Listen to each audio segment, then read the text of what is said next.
Every chica got a fire inside. Tonight's the night, no compromise.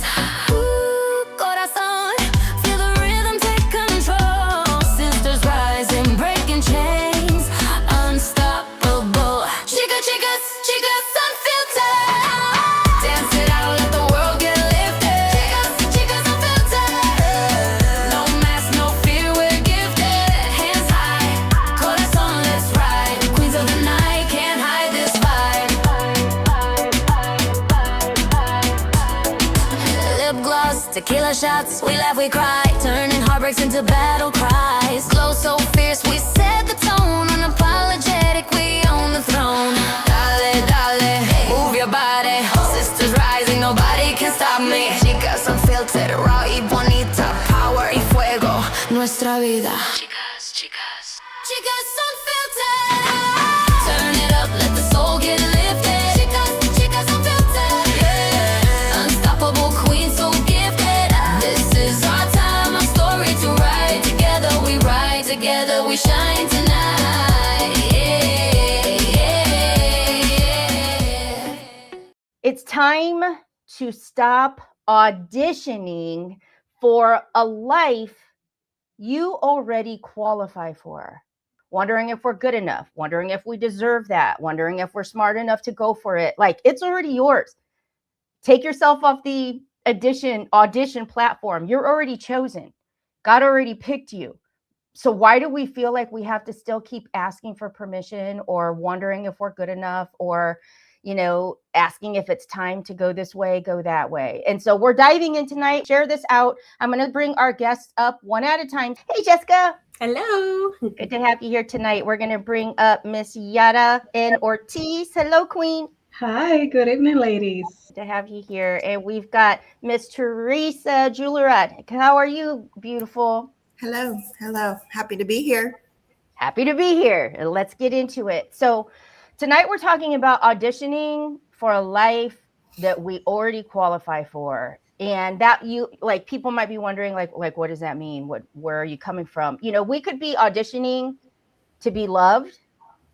We could be auditioning to be chosen. Like, nobody likes to be in gym class and you're in line and people are picking, the teams, and you don't want to be the last one left. You want to be the first one picked. And if you weren't, I mean, that's a scar that can cut you pretty deep. People don't want to have to audition to be taken seriously. Like, who's tired of trying to prove their worth? People are done auditioning for, an invitation to a room that they already belong in. So that's where we're going tonight. And who wants to just take the mic first and say, like, I relate to one of those and I want to talk about it? So yes, I could definitely relate because I know I've been in various seasons in my life that I have felt like I haven't auditioned, trying to prove that I was enough or that I could fit in and, enough of a woman, enough of a professional, enough of a partner. And, over giving and over explaining myself, over forgiving, even though my gut would tell me very different from what was actually happening in front of me, and just trying to show like, hey, I'm enough. Meanwhile, I was just accepting crumbs when I deserve way more than that. And I think that also comes with, back in my days, right, with the not being mature enough, with the peer pressure and what you see around. I need to go into that level so I could fit in. And there could be different reasons, different ways. But in my case, it was more like in relationships. I remember even just in dating, like after I became widowed, before I met Charles, my husband, in between there, I'm like, I don't know, the person that's for me better just know that it's for me.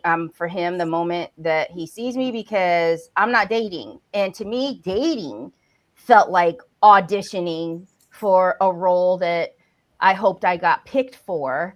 And I just thought, screw that. I don't need to audition. I don't need to hope I'm good enough for somebody to pick me, And so it's just amazing when we think at some point, ladies, at some point, we have to stop proving that we deserve what we've already earned, what's already ours. And I think that's why, it's just time to rip the conversation open. But I know we all still feel it.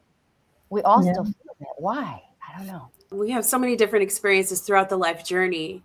And after so many things happened, I, was stopped in my tracks. And I'm like, okay, I need to do some healing. I need to figure out why I'm trying to find, validation in places that I had no business trying to find validation from. And it really stemmed from those childhood wounds, when you're trying to get your parents to tell them that they're proud of you, and it doesn't happen. And I think that those childhood wounds were so ingrained in my life that I was looking for, my parents and other people, Mm. and then had those relationships, but they were the exact same people that I felt like I deserved. So, it's been a long journey too, of figuring out that I have to be accepting of the fact that I can't prove myself to them anymore, Mhm. because they dealt with their own things. They were dealing with their own things. I had to understand and put myself in their shoes too, and just start doing things for me. Mhm.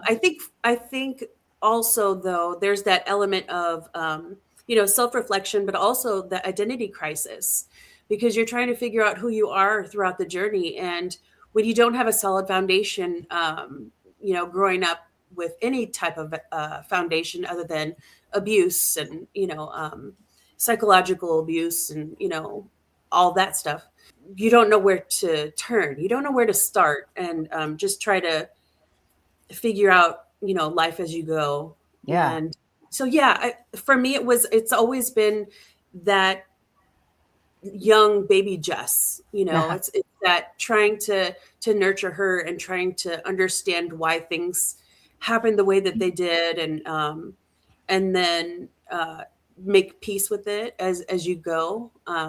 Yeah, and so it's like these different seasons of trying to understand myself and why I made decisions the way that I did. And that's huge. And you say in there, you said long journey. And I just picked up, like, ladies, aren't we just tired? Yes. Like, when you say long journey, it's like, it's constant learning, it's constant growing, it's constant discovery, it's constant healing. I mean, it's like, and it is a long journey. And it's just like, sometimes you're just like, but I'm just freaking tired. It is. If you've ever felt like you have had to over explain yourself, or you had to just over deliver to feel worthy of getting something back, or even if you feel like you've been too much at times, so you've had to like shrink yourself to feel like now you fit in. I mean, this is just to say, like, we see you, we Yeah. are you, but from where I'm coming from, and I just told the girls before we went live, like, I'm tired, and it just seems like it is nonstop. And is there going to ever be a point where we feel like, wow, we've made it? But especially when you're a parent, I mean, man, does that uncover so much of your own crap. And so that's like a whole nother level. And so, Teresa, we'll move into you, but we're going to read a comment here real quick. Gina says, I can think of a time way, way back, almost 40 years back, going to an almost all white high school. Gina's Hispanic, okay, all white high school, and having to do my best at everything to fit in and be accepted as one of the only two Mexicans in my grade in the 80s. Yep. I worked to be the best friend, the dance captain of the dance team, at my grades, everything. And I've carried these behaviors all through my life. That's proving, like, that's trying to earn your way. And I'm sure, Teresa, even though we grew up in the same city, we grew up in very different areas. So even for you on that part, your experience from high school was probably very different, because by the time I went to high school, my sister was the second Mexican. When I went, I was the only minority in my class. So, I mean, you're just I remember being told, in like first or second grade, I was in art class, and one of my friends, were young, and she said, "You drink too much chocolate milk. That's why your skin is brown." That's why your skin is brown. And I'm like coloring with my blue crayon, going like, what? And I'm like, well, you drink too much white milk. I didn't know. That's just crazy. Yeah.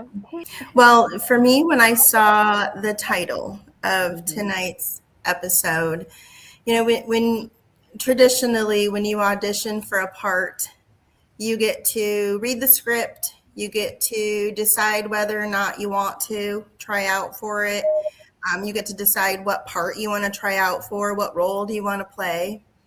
But when it comes to life and the script that is handed to you, or I guess the cards that are dealt to you, you usually feel unequipped, and you feel unprepared, and you feel like, how in the world am I ever gonna do, like, this isn't me, I'm not good enough for this, or I'm not somebody that people can look up to, and all the things, all those negative things that those little voices in your head tell you that you're not good enough, or that you won't be good at that. For me, the script, even just for my personal life, and even just recently, if we take just this year alone, I was very much not prepared for everything that has happened, and I just still feel like I'm my God-given gift of being this beacon of light, somehow, some way, to be able to dig deep within to see that it's not always doom and gloom, even though there's a lot of doom and gloom shit going on, and it's just hard to digest the seasons as they change, and it's hard to not expect the other shoe to fall. Like, I don't even want to wear shoes anymore, because and so for me, the even just today, I made a concrete decision that auditioning stops now. I have the role. It was given to me, and I will perform, and it's going to be very raw, and it's going to be very uncomfortable for most people. But it comes from the depths of my soul. And if you're with me, we're locking arms. If you're not with me, see you, bye. Oh, I love it. See ya, bye. We need a t-shirt that says see ya, bye.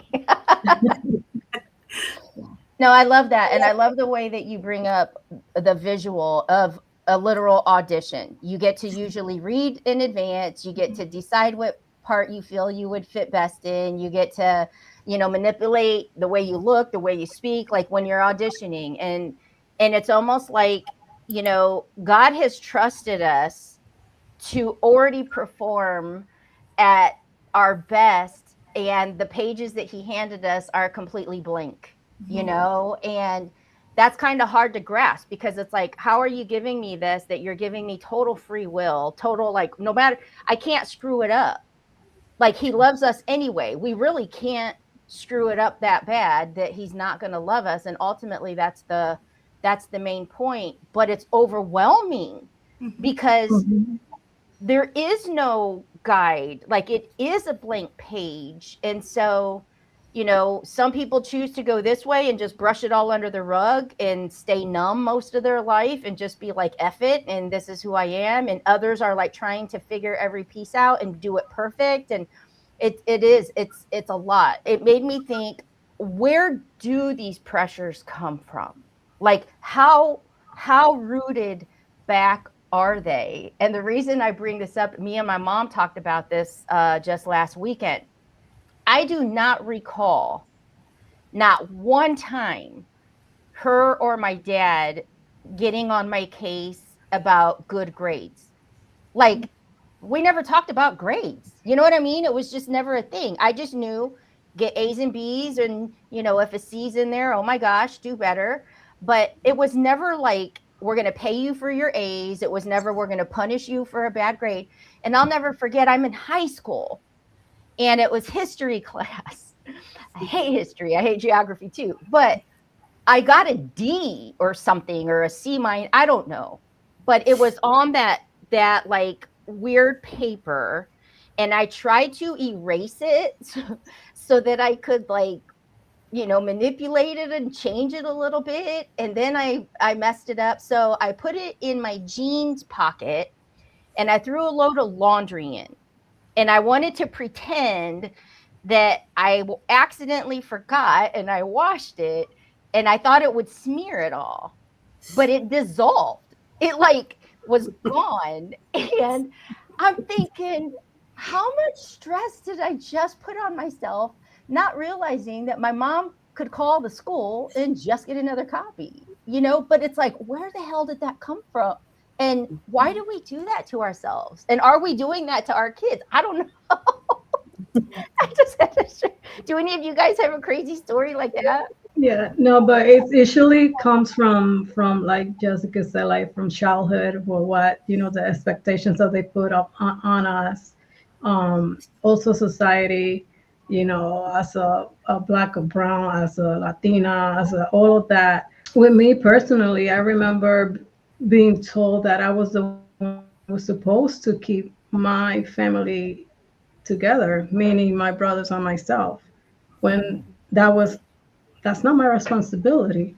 It's like I'm actually the youngest one out of all, but it seems like I am the adult, and I am like the anchor of the whole thing. And it is exhausting, and kind of um echoing what Teresa said, or Ellen, I don't remember who mentioned it. It is exhausting. Like I've been tired. Like this past few weeks, I've been physically tired, mentally tired, emotionally tired. And it's like I'm dragging myself. And it's like really trying to hold on to that, to visions and goals and that promise, because yes, I am a chosen one, and I choose to hold on to that promise and not let anything else bring me down. But it is very challenging. It is exhausting, especially as a single mom. I don't have nobody to really hold on to, or kind of like lean on for a little bit, and okay, like take charge for tonight, take charge for this week. Like it's just all on me. Even the other day I was even crying. I picked up my son from college, and I was crying on the way because I felt like I was on him for no reason. Mm-hmm. And it's like, and then I was apologizing because it's not his fault, right? Yeah. But I wish I was so, and that's when he got me the flowers and all of that, because mommy, you need a hug. Oh, oh, that's that. But it's That just exhausting. It is I yeah, always exhausting. need a hug. Always. yeah. You're like, don't ask. For you, Jessica, can you think of a place even now where you might still be trying to prove that you're worthy for being there? Absolutely. Yeah. Because we were talking about grades. So it wasn't grades for us. I mean, there were expectations, that's for sure. But it was usually always about appearance. My mom was very, and still to this day, I mean, just the other day, she said, don't get too fat. Um, and Wow. this was ingrained in our brains our entire life. So I think that too, it was very detrimental to my early development, because you become obsessed, and you go through all of these different things, learning processes. I In my 20s, I was actually earlier than that, in college, my undergrad, I was anorexic and working out, and just a lot of workouts and eating minimal amounts of food. And then I transitioned into bulimia. And when it was still constant, I was really skinny, not really skinny, but I've always been, like Latina. But We got the stuff. But Yeah, we got the curves. Yep. With the curves, it became an obsession too.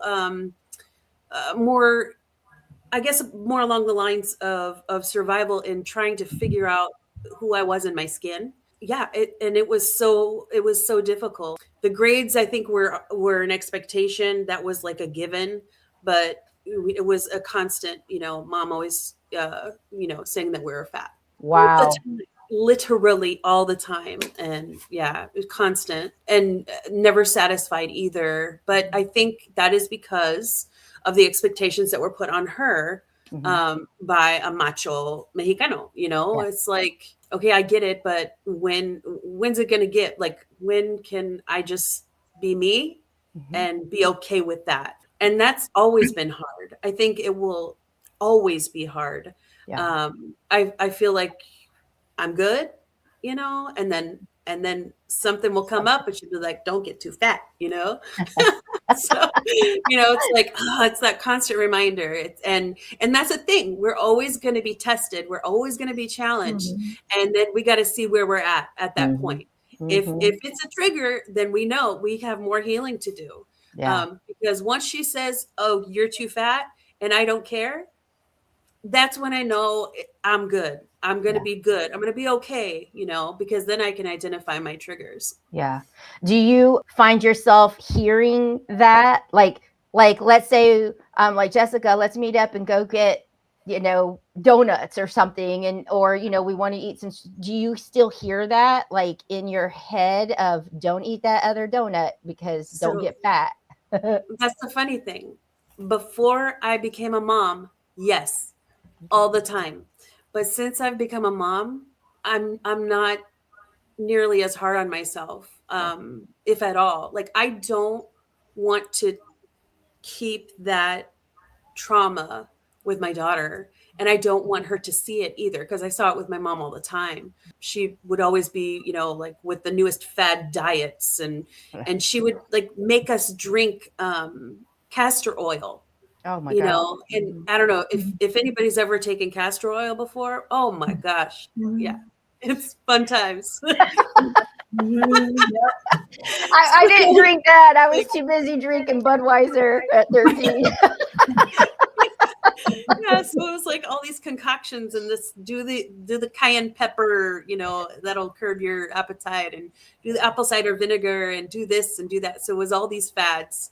Wow.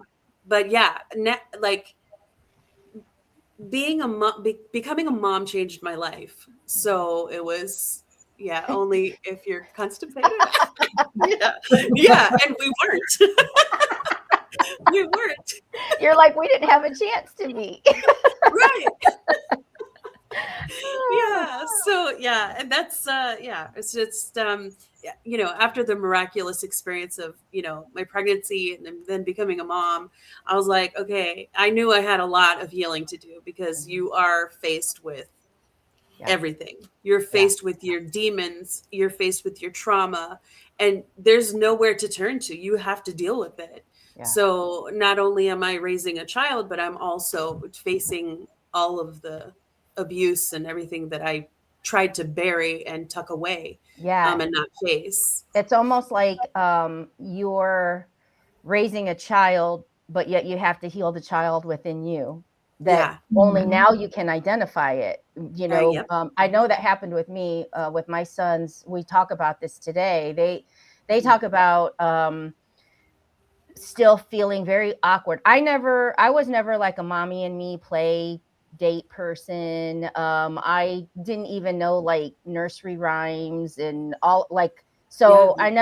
I never taught that. I didn't teach my sons these itsy bitsy spiders and all of these things. So when they're in school and all these kids know all the songs and they're just like left standing there, it just, that's not who I was. I grew up by myself. So I didn't have friends, and I didn't expose them to making friends. And until they're here and you're like, oh my gosh, I have kind of like isolated you guys because that's my comfort space. That opened up a whole world of things now that they have to deal with. And it's one of those that I wish I would have recognized in myself early, so that I could have done the uncomfortable work on myself to be different for them that way.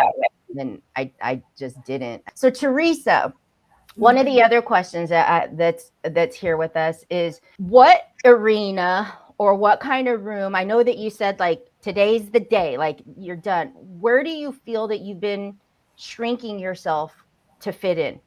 I have allowed people in my life to exhaust a lot of my time and energy and not reciprocated anything back. And I just feel like when I told you earlier, like today's the day, it's, it comes to kind of give people a backstory. I recently experienced a house fire on top of losing my 23-year-old son in 2020. And a lot of losses. I've lost a best friend of mine on Monday, and it just compounding grief. Somebody said constipation in the chat.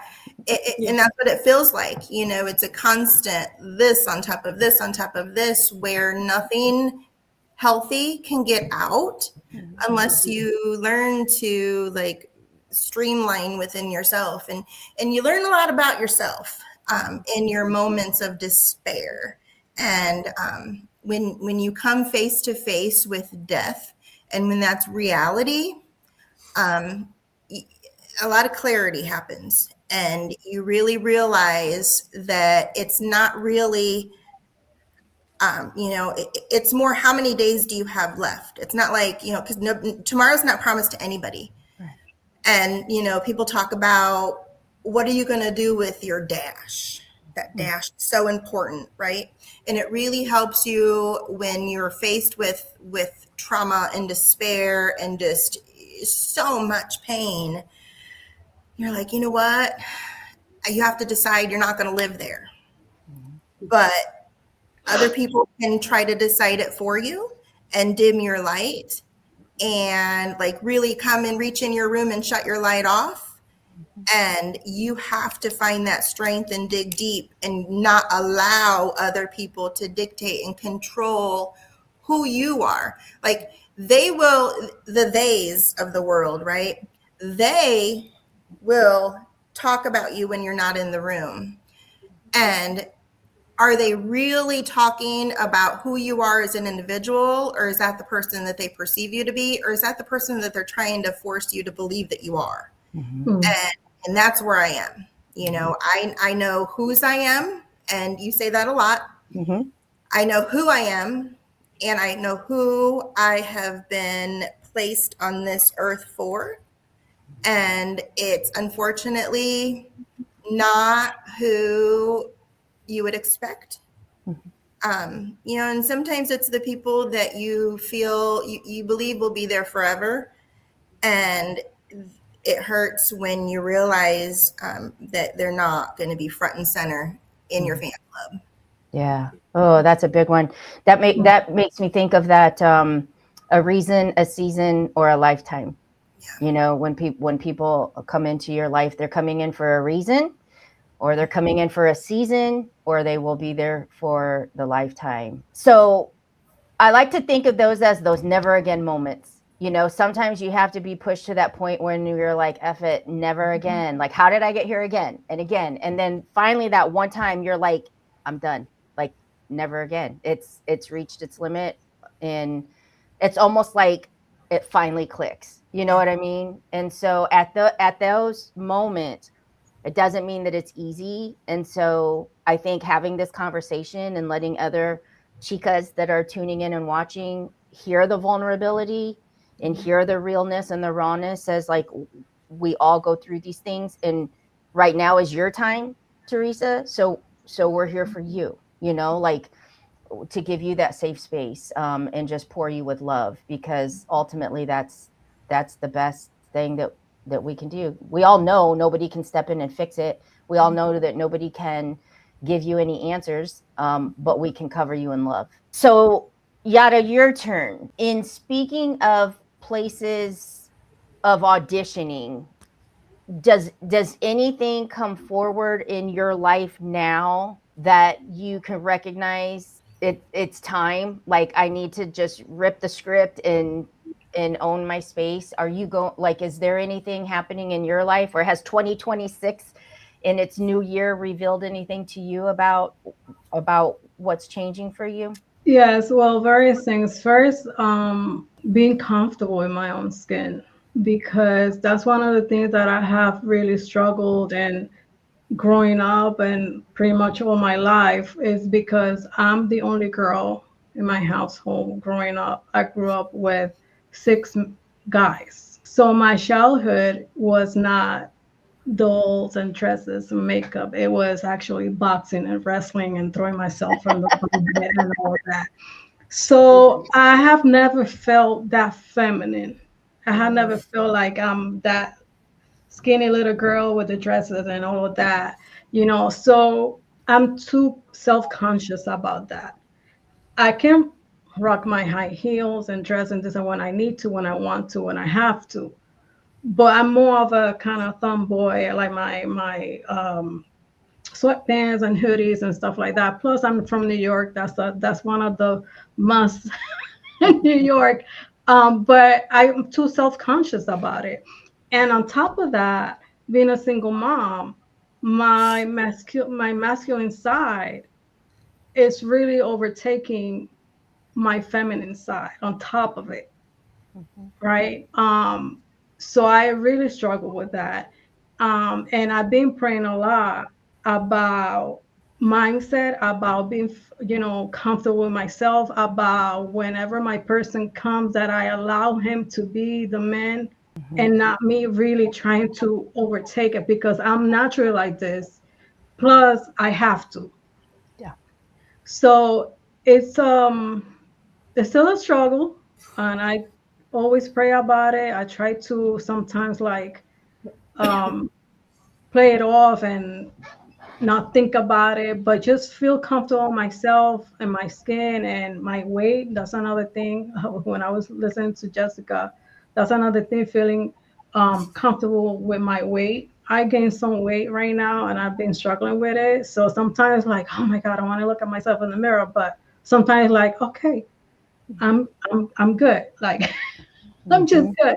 So it's still like a roller coaster, Yeah. but it's just trying to continue to not let myself get there, my mind Mhm. get there, and just love myself.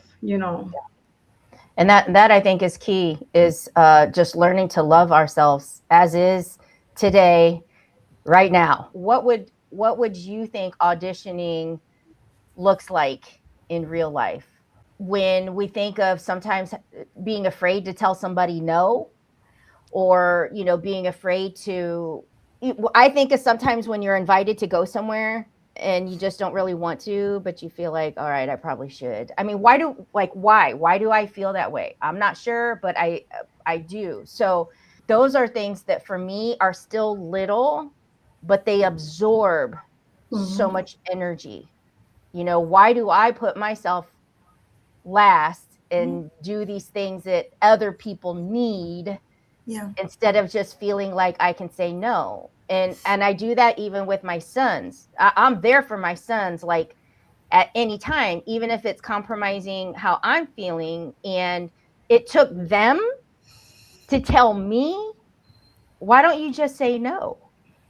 Like, instead they're like, your mood changes, you get this attitude, you, like, you stomp around, why didn't you just say no? And I'm like, I don't know why I feel like I can't say no. So, I think those are examples that we're still auditioning for acceptance or Yeah. something, and I Hmm. don't know where that comes from. Well, and at what point did it become easy to say no to ourselves? Yeah. Like we do that every day, but we don't say no to other people. Right. I don't understand. Do you think that at some point it comes from when you're young and you do something good and you get all kinds of praise and kudos and hugs and, like, so you're rewarded for the good things that you do.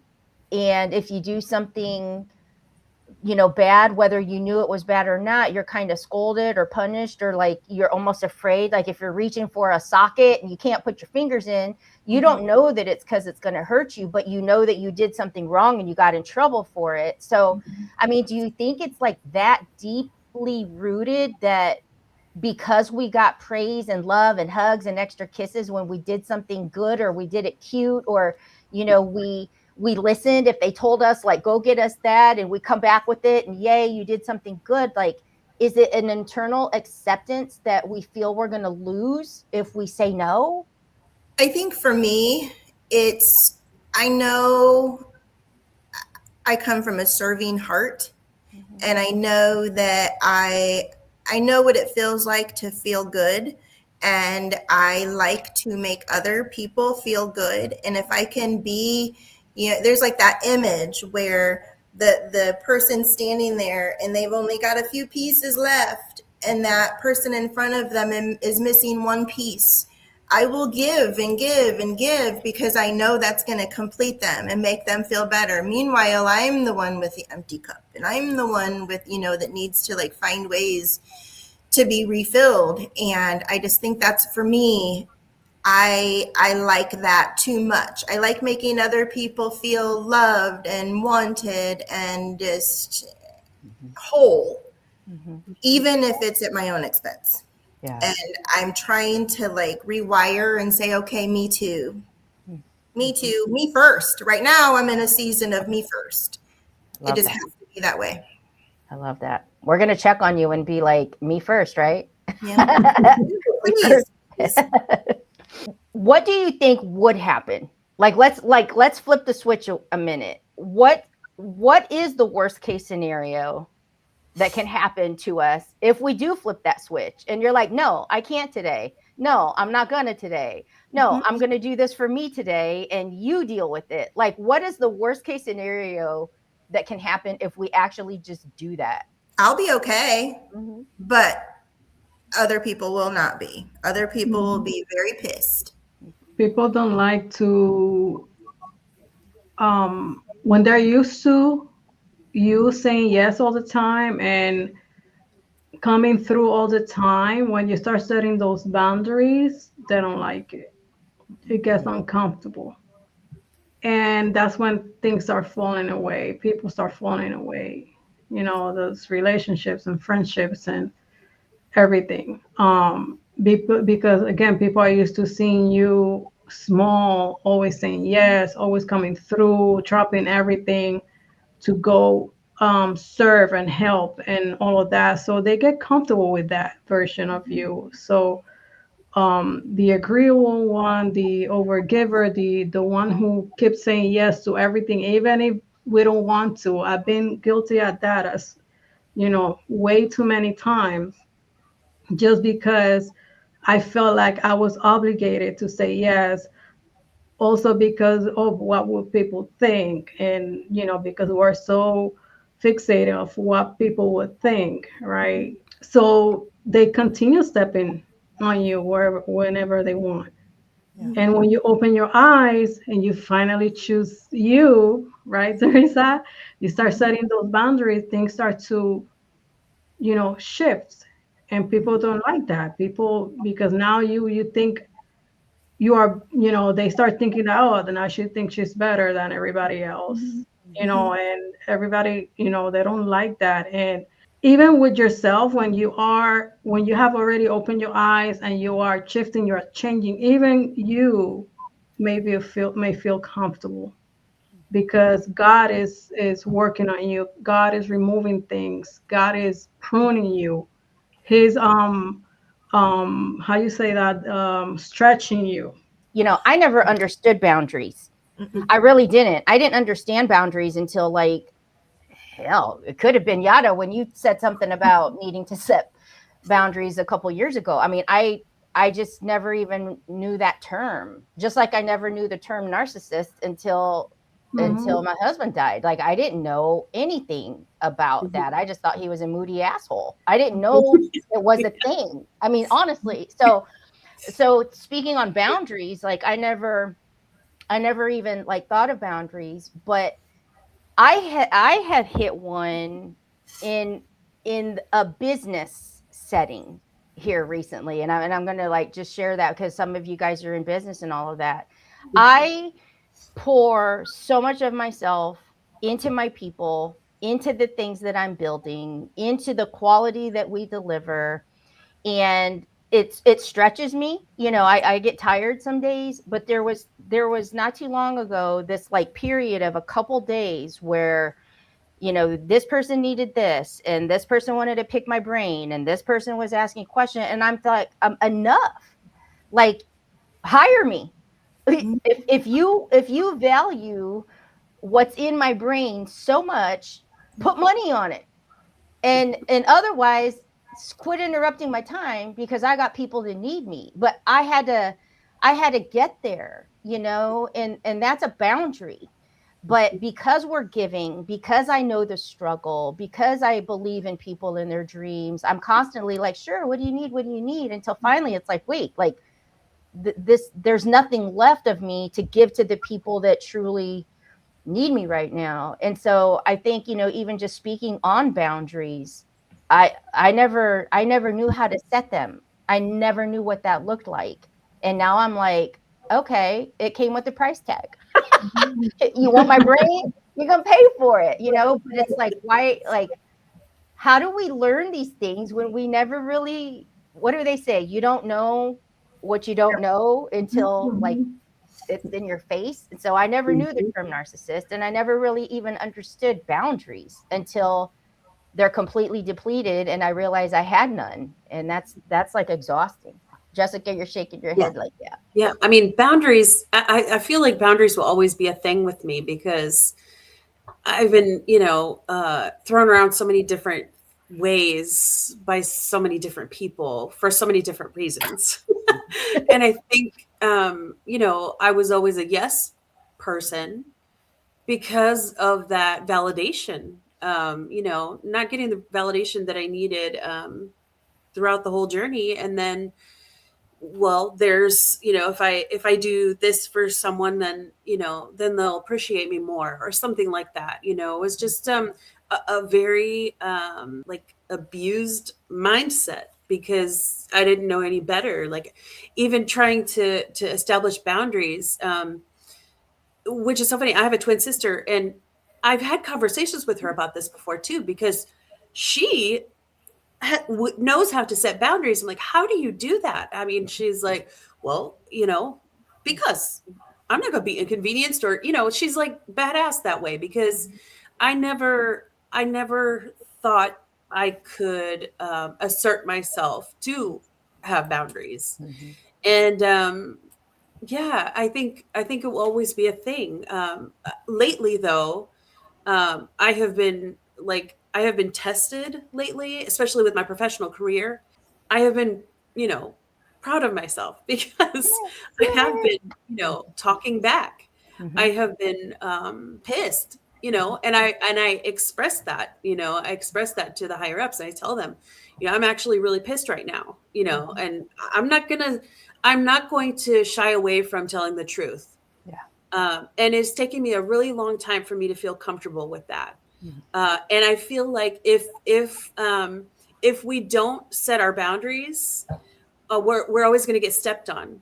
And then when we do set our boundaries, we're going to find out exactly who is meant to be in our lives. So we will be making room for those people that are supposed to be with us. Yeah. And that's how I look. That's how I look at it now. Because we're here for a purpose, and we have to fulfill that purpose. And if there's these fake people that are just trying to take up your time, like you said, Elena, or take up your space or whatever, well, we're not going to be able to get to where we're supposed to be, where we're meant to be, until we decide, like, okay, I need to I need to do this. I need to set this Yeah. boundary. I And love if that. you get mad at me, I don't care. Yeah. Mhm. Yeah. And I think that's where it does boil down to is, you know, people want to be accepted. People want to be loved. People want to be liked. And sometimes you're just not going to be. Mhm. Right. And it Exactly. doesn't make you a bad person. It means Right. that you're just not vibing with somebody. And there's a lot of other somebodies out there that you do vibe with, you know. Mhm. So as we come into like these final 10 minutes, I can't believe how fast like this time has gone. Obviously we got more to say on this topic, but for each of you, I want to just ask, but as we're looking at 2026, and you guys are here standing firm, and even for those that are tuning in and watching, and we think that we are going to walk like someone who knows she belongs. We are going to walk throughout our days, we're going to walk throughout our weeks, our months, like we're going to walk through this year like we know we belong. What do you feel needs to happen? What is the one energy that you feel needs to shift or that needs to come forward to keep you in that space this year? The shift, and I've already touched on it, the shift in 2026 for me, because everybody says, you know, oh, the new year, this is my year. Like, how many times has it been your year, right? And ironically, the very start of this year, like I stopped doing resolutions. I stopped all that stuff because I was never like committed all 100%. Mhm. And so I decided to stop failing at it. But this year, ironically, was the first year that I paid it no mind. I was not going into the year with any expectations. I was just like, you know what? The amount of times I said, this is a season of purge. 2026 is going to be a season of purge for me. And when I lost everything in my house fire 4 days into the year, I was like, okay, careful what you throw out in the universe, because this is not what I meant. Yeah. Here we are. Yeah. So for me, it's an entire reset of my system. You know, like when you diet, they tell you that you need to start with a cleanse. I'm cleansing Mhm. right now. Wow. Yeah. Love Yeah. that. Mhm. And you are, when you are so focused on your faith Mhm. that you almost train yourself to always find the blessings. And like no matter what, you know there's a blessing in there, even if it's buried, even if it's like crumbled. But when your faith is strong, sometimes you don't allow yourself to go through all the other emotion because you are convinced that there's something good out of this. I know that something positive is going to come out of this, but that can get hard, like heavy too, because the reality is your system, like you said, it still has to go through all those parts. And so if it seems like it's almost like a delayed reaction, you know, like maybe the gratefulness of like, oh my gosh, the miracles that you got to see unfold, even though your house was like burnt down, but you were able to see the miracles in it, you were able to still see the blessings in it, you were able to be grateful that you got, you know, all of the gratefulness that you could see. But the reality is, like, once that settles, there's still a lot of shit you gotta deal with. And it's okay to get mad, and it's okay to be angry, and it's okay to say this like really freaking sucks, you know, because you weren't tiptoed into that purge. It just was wiped out. Mhm. It was just Mhm. wiped out. But I would have never gotten rid of the things that I probably have held on to for far too long any other way. I get it. What about you, Yada? When we say coming into, you know, 2026 and you're walking through like someone who knows that she belongs, like where is that? What does that look like for you? For me, I'm gonna tie it up to my word, which is trust. Trusting in God and surrendering to Him. I've been always want to always have the control and know and plan and have everything all tied up. So be more relaxed, be more resting. That's the word, resting in Him more and trusting Him. Because I worry too much. And then I get anxious. You know, and I know and that this year is my year of breakthrough. Yeah. And I believe that, and I've been praying on that. I've been declaring that, and this is the year, my year of elevation. So, what I've been going through for the almost 3 months, well, 2 months of the year, that I've been feeling tired in all the areas, stressed, thin, exhausted. I'm taking that as part of the pruning that he's doing within me for the breakthrough. I love I that. love that. Yeah. Yeah. The pruning. Hmm. Yeah. Yeah. So I just need to learn how to really trust and surrender and just rest. Hmm. I love that. It makes me envision like plants. And I do not have a green thumb. Like I'll pull everything. I don't know if it's a plant waiting to like grow or if it's a weed. It all looks the same to me. However, I do know that they say like at the end of a season that you need to like cut it all down so that it can grow fresh, or like I don't know, but I when I see people like cut things like all the way down, it's not that you're killing it, it's that you're actually removing the stuff that would block it from growing, Right. you know.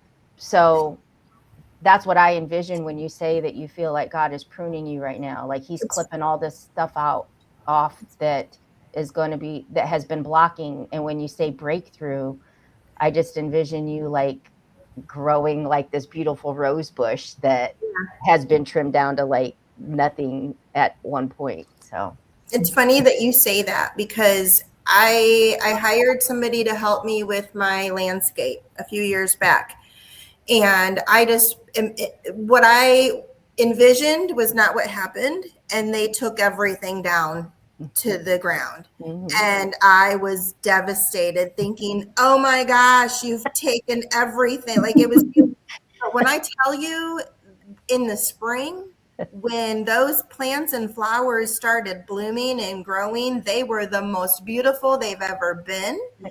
And it was for me, the message it gave me was I was so afraid and I would have never done it that way, Yeah, yeah. and it would have never been as beautiful as it ended up being. Wow. Yeah. Wow. Wow. Wow. That's Yes. like that's a visual for us all, you Yeah, Yeah. know? Yeah. Yeah. devastated, mad at the guy, but now that I know that's what you need to do. Oh, my sister says she's laughing at me because it's true. I just cut it all down. I don't know what's what. But anyway, like that's a visual that we can all carry with us throughout this year is when we feel like it's things are not going right or God is like taking things away or something is like gone, you know, it's that pruning. It's cutting it down to the core so that whatever's meant to bloom now has the ability to do that. That's thanks for sharing that, Teresa. What about you, Jessica? For 2026, you're walking like someone who knows she belongs, and what is that for you this year? It's truly embracing my soft. So I've had to be so hard. I've had to with all the knocks and everything that I've experienced, and then especially being a single mom and everything, I've had to be hard. We're doing both roles, and there's it's just so much hardness, and it's not really that authentic me because I just can't be. But the authentic me is a soft, loving, caring person. Of course, now I know, what I need to do, establish those boundaries, be assertive. But I know how to do that now. And I want to be able to express my emotions. I haven't been able to do that. I kid you not, like my body has been on like survival mode that I can't cry. I can't cry anymore. And this was like a recent development with my whole body, my whole system and everything. So it's been like 3 years that I can't cry. So I'm trying to get back that soft me Yeah, and not have tears or whatever, but at least get back my normal everything, my normal energy, you're my normal feminine. You're feminine. physically. Mhm. Yeah. All of Yeah. That's beautiful. We got to put some movies on that might be able to like crank the it. tear faucets or something. You know, I never forget that, Elena, that you told me one time that if I feel like crying or letting it out, to just put a sad movie and cry through myself through it. I never forget that, because that also reminds me of, because we have to be so strong and all of that. So like I have my routine in the morning and my time with God, and I don't like I do that before I come out of my room. Like once I come out of my room, I'm all set, prayed up, and everything, ready to conquer the world. So I be crying in my room. I know that you know those movies like that strong people they cry close doors and then they just wipe their face and come out like nothing happened. That's exactly me in the morning. I'll be crying in my room, praying and all of that. Then I wash my face and all that come out of my room. And my son, hey, good morning, mommy. Hey, papi, good morning. Like nothing happened. But it's good that you're able to you get it out. So Jessica, yeah, we got to work on getting a little tear out because that's even a chemical release that needs Yes. to happen there. For me, there's a couple movies. A Star Is Born with the Lady Gaga movie. The end of that one, I bawl, but that could be because it touches me personally, like just the loss. So that's one that I just bawl. Steel Magnolias, the old one with Oh Dolly yeah. Parton, and like when Uh-huh. she's at the funeral and she's like screaming, like that one, I just bawl. Like, there's Yeah. just there's certain movies, but I think this conversation tonight has been like absolutely beautiful. I know for me, the space that I'm walking in for 2026, and know that I belong for me is in the business realm. I think for me, the the survival mode, being in my masculine energy for longer than I can even remember. There's still a softness about me. I am still genuine and I am still soft, but I think because I lost everything financially and I feel like I could have made decisions differently back in 2018 or 2019, I have held on to that shame. I have held on to the regret and like the, oh, like, why didn't I do this? Or why didn't I? And I think I've given myself permission to say, you didn't know.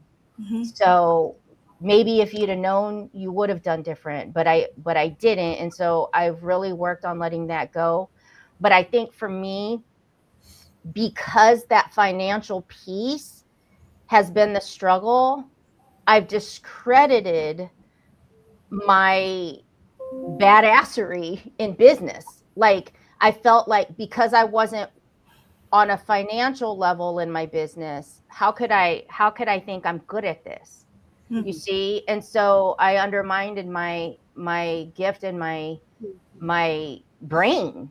And so for me, that's where it's coming off. The boundaries, the apologizing, the all of that. It's like, no, I might not be where I want to be financially in my business, but I know what the hell I'm doing because I've built all of this even after losing everything. And I think that for me is my space for 2026, that I will walk in the room and know that I belong there because I've built a lot. But just because somebody has made more money than me doesn't mean I'm not qualified. And I've had to get okay with that. And it's kind of like, oh shit, watch out, people. Yeah. So that's my declaration for 2026, of auditioning. I don't need to audition to be a good business mind. I am one. And I just happen to fall in a 6-figure deep hole because of lies and deceit, and I've had to like forgive myself for that. That's hard. That's still hard. So thank you to those that have tuned in. We are doing this conversation coming into 2026. This show is brought to you by Besitos Beauty, and we will have our episodes where we talk about product and all of that fun stuff. But the reality is that we are here to be Chicas Unfiltered, to say the things real and raw, to open up conversation on the deep topics, because as women, this is proof we don't do that enough. If you guys tuning in want to see us speak on a specific topic, if you want to join us on one of our future episodes, please just drop me a message. And to you guys tonight, thank you so much for showing up and sharing with us. And until next time.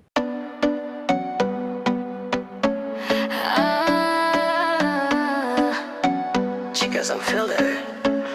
Let's go. Red lips on, lights down low. We don't hide, let the realness show. Every chica got a fire inside. Tonight's the night, no compromise.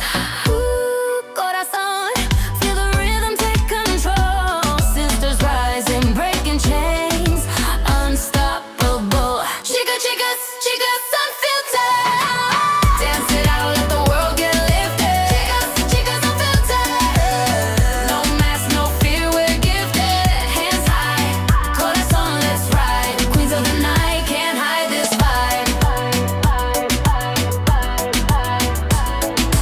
Lip gloss, tequila shots, we laugh, we cry. Turning heartbreaks into battle cries. Glow so fierce, we set the tone. Unapologetic, we own the throne. Dale, dale, move your body. Sisters rising, nobody can stop me. Chicas unfiltered, raw y bonita. Power y fuego, nuestra vida. Chicas unfiltered. Turn it up, let the soul get lifted. Chicas unfiltered. Yeah. Unstoppable queen, so gifted. This is our time, our story to write. Together we ride, together we shine tonight. Yeah, yeah, yeah.